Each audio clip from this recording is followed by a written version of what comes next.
Anyone is fine. I just need to be able to read my little notes here because I can't remember this 45-minute speech. 425, he said. All right, good morning. I see a lot of familiar faces in the crowd. But for those of you who don't know me, I'm Brian Vest. Laura and I live in Big Pine Key in the Florida Keys. This is a story that's going to be very personal and important to me because something occurred right here in this church with a very special individual that will probably affect the lives, already has, of thousands, and maybe even tens of thousands, and perhaps a million, and maybe even the world as time goes on. We'll see how the story plays out.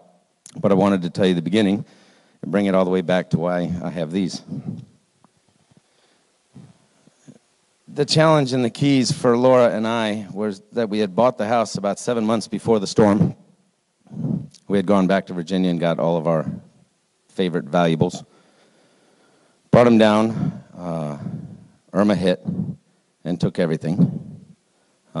She didn't take our spirit, but she certainly took all of Big Pine and put it somewhere up in Mobile, Alabama, or wherever it washed up to. And I remember the National Guard coming down the streets, bringing us ice and water and MREs. I remember people clamoring for ways to survive.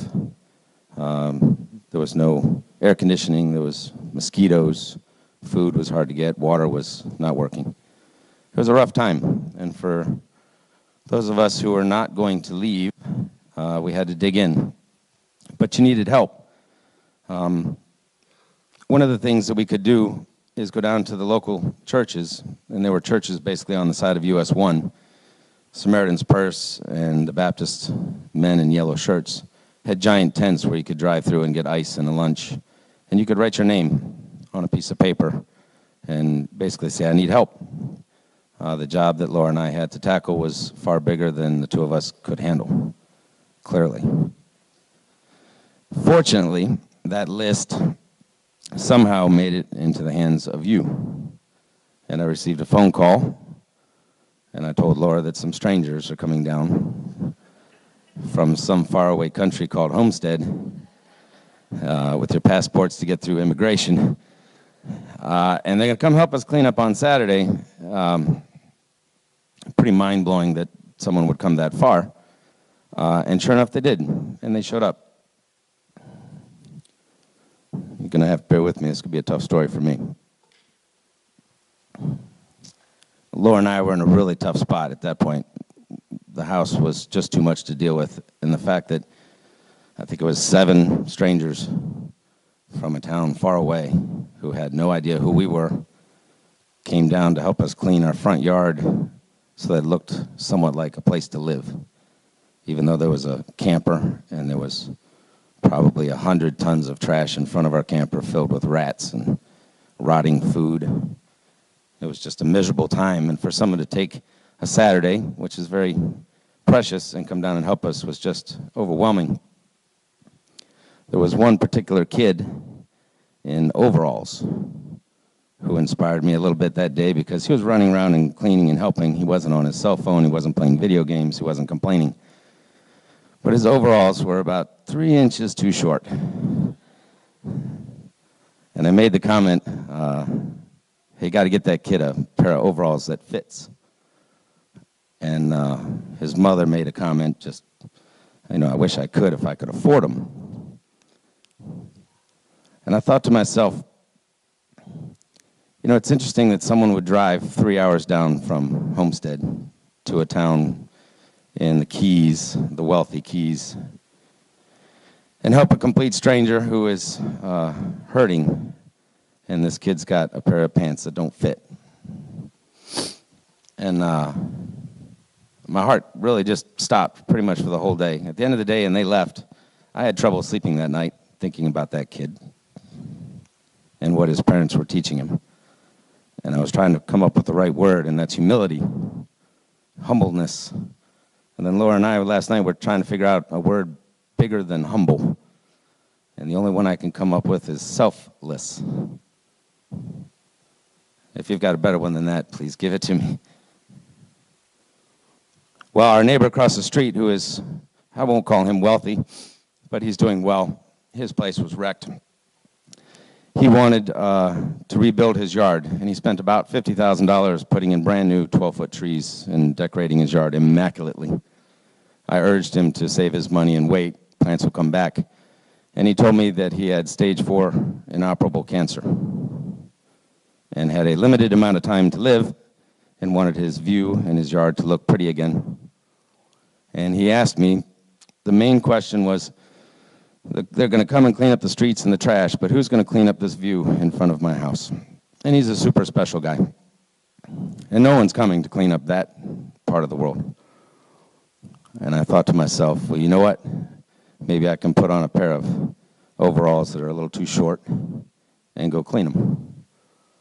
So I made a post, and about 25 people came, including you all, to that first cleanup, and we cleaned this guy's shoreline for the day. We didn't make a dent.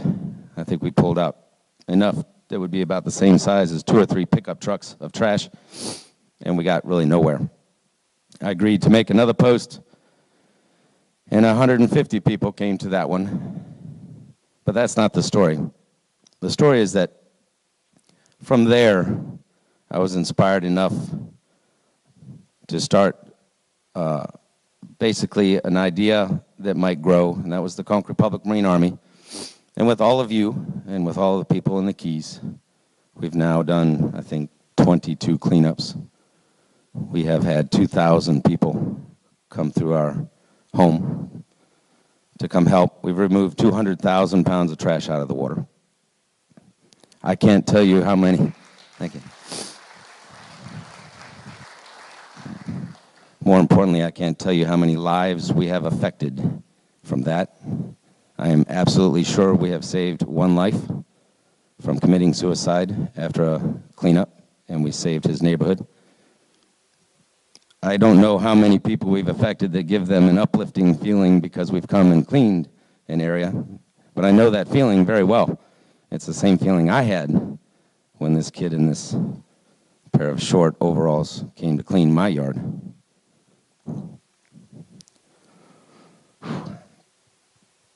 Okay, so I just want to say that for Summit to have taken the time to come down and find some strangers, and if God intervened and designated me to be the one that was going to be inspired by this young man named Patrick, I need to tell him that he has inspired me to inspire the thousands that now follow me, and soon the millions, because as we get ready for the new year, we are hoping to take this full time, and we are going to clean up the entire Florida Keys, one step at a time, one spoon at a time, and it all started with a young man named Patrick. So Patrick's parents, I think, are here. Someone is? Put your hands up, please. Maybe? There? Wow. Congratulations. You have a young man there who is probably going to change the world, and he doesn't even know it. So I'd like to invite him down when we get our house together someday. Come down and go fishing with us, and let me take him around and show him the world that I've cleaned up because of him. And we'll just keep on going. So to you, Summit, thank you for taking the initiative to join a group of people in the Keys to clean up. We appreciate your support. And I can't thank you and God enough for somehow having put us all together. So thank you.